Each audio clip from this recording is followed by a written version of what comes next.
Ladies and gentlemen, today we'll discuss about memory, consciousness, pure consciousness, language, and how we are going to relate consciousness, language, and memory.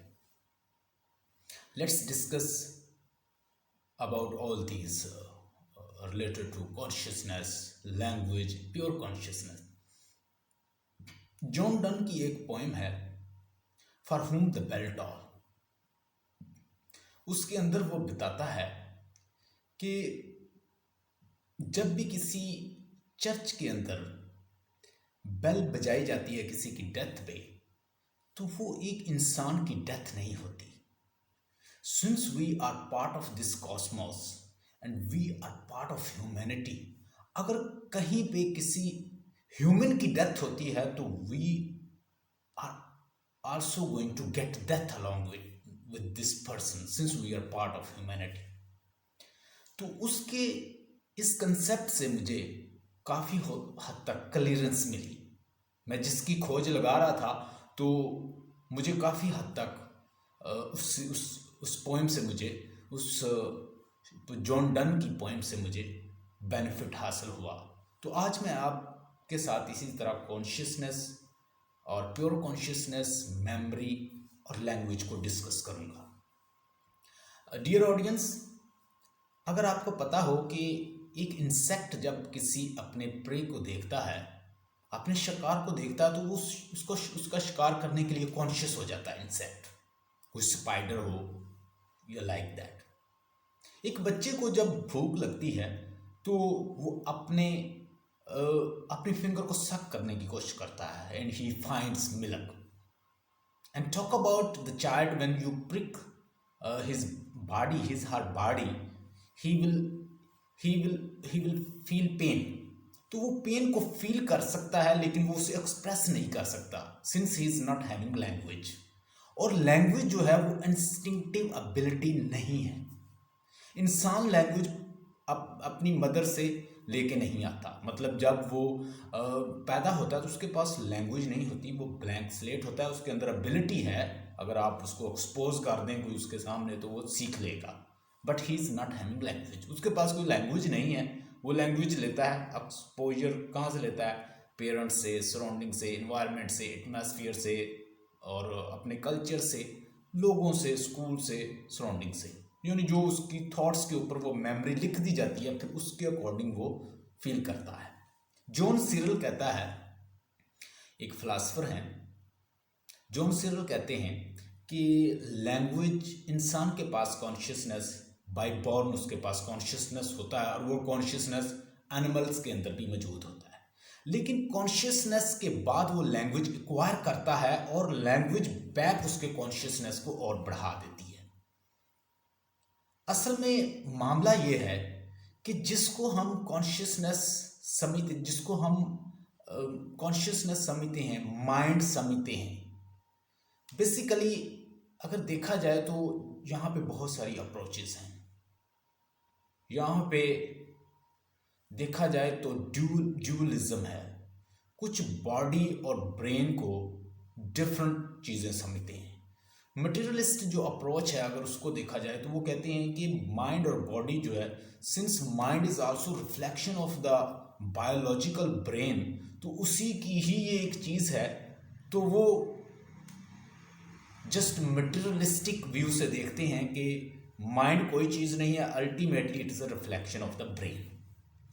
Brain जो एक biological एक organ जो हमारे head के अंदर है, उसको ब्रेन कहते हैं। जो ब्रेन की बेस पे हम मेमोरी, कॉन्सेप्शन, परसेप्शन और डिसर्न करते हैं या कॉग्निशन करते हैं, उसको माइंड कहते हैं। अब माइंड बेसिकली हमारे कॉन्शियसनेस का ही हिस्सा है। कॉन्शियसनेस,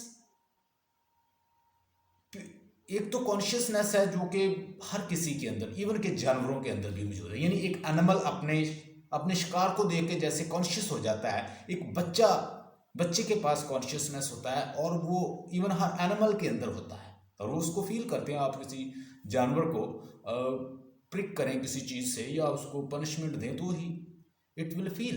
तो वो उसको फील करेगा, उसे पेन होगी, वो एक्सप्रेस नहीं कर सकता, उसके पास लैंग्वेज नहीं है, लेकिन कॉन्शियसनेस उसके अंदर मौजूद है। उसको कहते हैं प्योर कॉन्शियसनेस। ये हर किसी के अंदर मौजूद है। मेरे जो अंदर ब्लड है या किसी और के अंदर जो ब्लड है, या वो किसी इंग्लिश मैन की है, या वो कोई पुर्तगीज है, स्पेनिश है, या वो लैटिन अमेरिकन है, या अमेरिकन है, या वो ब्लैक है या अफ्रीकन है, हर किसी के अंदर ब्लड जो है वो सेम है। तो ये कॉन्शियसनेस जो है हर किसी के अंदर गॉड ऑलमाइटी ने रखा हुआ है। अब इस कॉन्शियसनेस की बेस पे फर्दर जब हम लैंग्वेज को डेवलप करते हैं और लैंग्वेज का नॉलेज हासिल कर लेते हैं और अल्टीमेटली एक मेमोरी या माइंड फॉर्म कर लेते हैं, उस माइंड को हम समझते हैं कि ये एक सेपरेट चीज़ है। और उसके ऊपर बहुत सारे फिलासफर जो हैं उनकी डिस्कशन मौजूद है और उनकी थीरीज, और वो इसके ऊपर डिस्कस कर चुके हैं और कर रहे हैं, और अभी तक समझ नहीं आ रहा कि ये जो कॉन्शियसनेस जो है फर्दर प्योर कॉन्शियसनेस के बाद एक हमारा माइंड जो फॉर्म कर लेता है या माइंड बनता है, जिसको हम अल्टीमेटली मेमोरी कहते हैं, मतलब माइंड को आप मेमोरी समझ लें। तो ये जो मेमोरी है ये शायद कॉन्शियसनेस से कोई अलग चीज़ है, जबकि ये उसी का ही एक हिस्सा है, उसी की रिफ्लेक्शन है ना। जो आपके पास कॉन्शियसनेस था उसके आगे ही आपने फॉर्म की है ना मेमोरी। तो अगर आपसे मैं पूछूं कि आप कौन हैं, तो आप डेफिनेटली मुझे बताएंगे कि मेरा नाम असलम है, अकरम है, मेरा नाम जॉन है। तो मैं आपसे पूछूंगा जॉन कौन है, तो आप कहेंगे अल्टीमेटली मैं जो बोल रहा हूं मैं जॉन हूं। असल में जो आप बोल रहे हैं वो आप नहीं हैं, वो आपकी वो मेमोरी है जो आपने फॉर्म की है कॉन्शियसनेस की बेस के ऊपर। थोड़ा सा कॉम्प्लेक्स है, बट मैं I will try to explain it in easy word. तो जो आप बोल रहे हैं, आप नहीं बोल रहे, आपकी मेमोरी बोल रही है, और वो फॉर्म कैसे हुई है उसी कॉन्शियसनेस की बेस में। वो कॉन्शियस प्योर कॉन्शियसनेस एक एक्स में भी है, वाई में भी है, जी में भी है, चाहे वो अमेरिकन है, लैटिन अमेरिकन है, पाकिस्तानी है, इंडियन है, या वो किसी भी कंट्री से बिलोंग करता है, उसके अंदर ये प्योर कॉन्शियसनेस इवन एनिमल्स के अंदर भी मौजूद है। अब इस कॉन्शियसनेस की बेस पे जो आपने मेमोरी बनाई है, तो आप उस मेमोरी के जरिए आप जवाब देते हैं कि मैं, जिसको हम ईगो कहते हैं, ईगो उसके अंदर आ चुकी होती है, तो आप फौरन बताते हैं मैं कनाडा में रहता हूँ, मेरे इतने बिजनेस हैं, मैं बिलियनर हूँ, मैंने इतने कारोबार किए हैं, और मेरी ये पर्सनैलिटी है, और मेरी एक एंटिटी है, और मैं एक आइडेंटिफिकेशन रखता हूँ, आई हैव माई आइडेंटिटी। तो वो सब चीज़ें जो आपने फॉर्म की हुई हैं आप उधर से बोलते हैं। For example, if somebody will ask me who I am, so I will be telling him that I am a trainer, I am a coach, I am such and such. I belong to Pakistan. I can die for Pakistan. So what will happen? I am speaking whatever memory I have gathered from my surrounding. So this heap of memory and collections and data and information and knowledge what I have perceived through my senses, 5 senses: touch, taste, smell, sound, sight. So whatever I have gathered through my senses, it has formed my mind or memory, and I am speaking according to my memory. तो मैं अपनी memory के according ही बोल रहा हूं, और वो memory मेरी नहीं है। जैसे एक इलेक्ट्रिसिटी है, तो इलेक्ट्रिसिटी अगर किसी मोबाइल के अंदर है, तो वो कहे कि मैं सिर्फ मोबाइल के अंदर ही हूँ, मैं लैपटॉप में नहीं हूँ, मैं किसी बल्ब में नहीं हूँ, मैं किसी पावर हाउस में नहीं हूँ, या मैं कहीं और नहीं हूँ, वो क्लेम नहीं कर सकती। तो ये जो लाइफ है या ये जो प्योर कॉन्शियसनेस है वो हर जगह मौजूद है, लेकिन जो हमने गैदर की हुई है ये मेमोरी है, और ये इसका ताल्लुक, ये हम नहीं है, लेकिन ये बिलोंग हमसे करती है। मतलब ओवरऑल ये हम नहीं है। मैं अपने आप को ओवरऑल जो मैं आंसर दे रहा हूं, आई am not what I am giving answer, मैं कुछ और हूं। मैं तो ताल्लुक रखता हूं इस पूरी कायनात से, कॉस्मोस से। अगर हमें से कोई पूछे तो हम अपने आप को ए में भी देख सकते हैं, बी में भी, सी में भी, क्योंकि यही कॉन्शियसनेस आपको हर किसी के अंदर नजर आएगा। मिसाल के तौर पर अगर चांद को देखा जाए तो चांद के पास जो रोशनी है वो उसकी अपनी नहीं है। चांद की जो रोशनी है बेसिकली कहां से आई है? सूरज से वो रोशनी बारो करता है, उसकी अपनी रोशनी नहीं है। यानी लाइट, अगर लाइट खुद को ये समझे कि वो चांद का हिस्सा है, जबकि वो चांद का हिस्सा नहीं है, वो तो उसके ऊपर सन से रिफ्लेक्ट हो रही है, उसके ऊपर वो तो असल में वो सूरज का हिस्सा है, तो वो क्या कहे अपने आप को, मैं तो चांद का हिस्सा हूं। तो इस तरह हम बिल्कुल इस एक जैसे कम्प्लेक्स एक पैराडॉक्स है।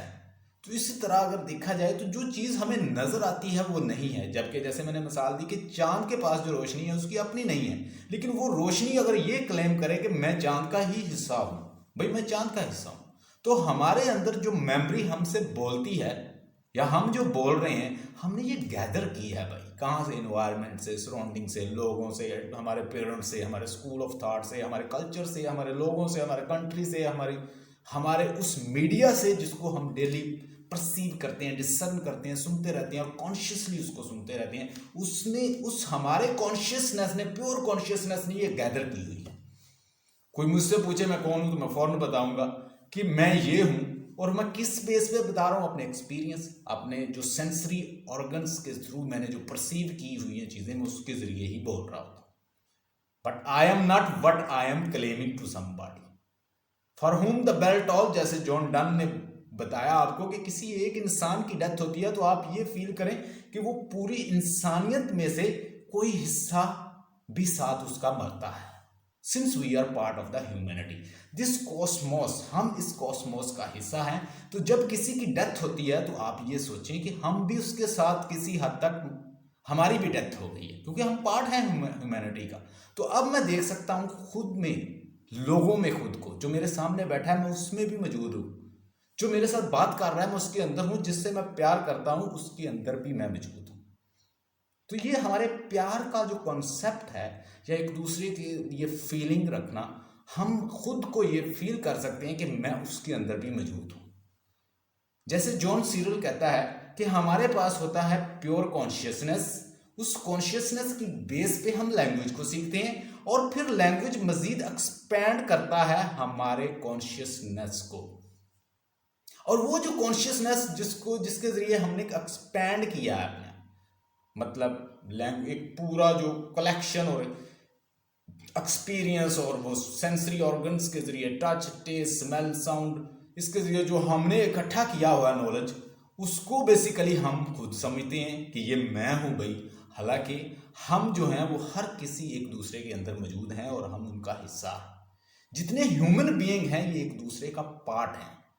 अगर नहीं तो आप महसूस करें, किसी भी एक इंसान का ब्लड लीजिए, उसका कलर देखिए, कि जैसे किसी का कलर, ब्लड का कलर वाइट नहीं होगा, रेड ही होगा।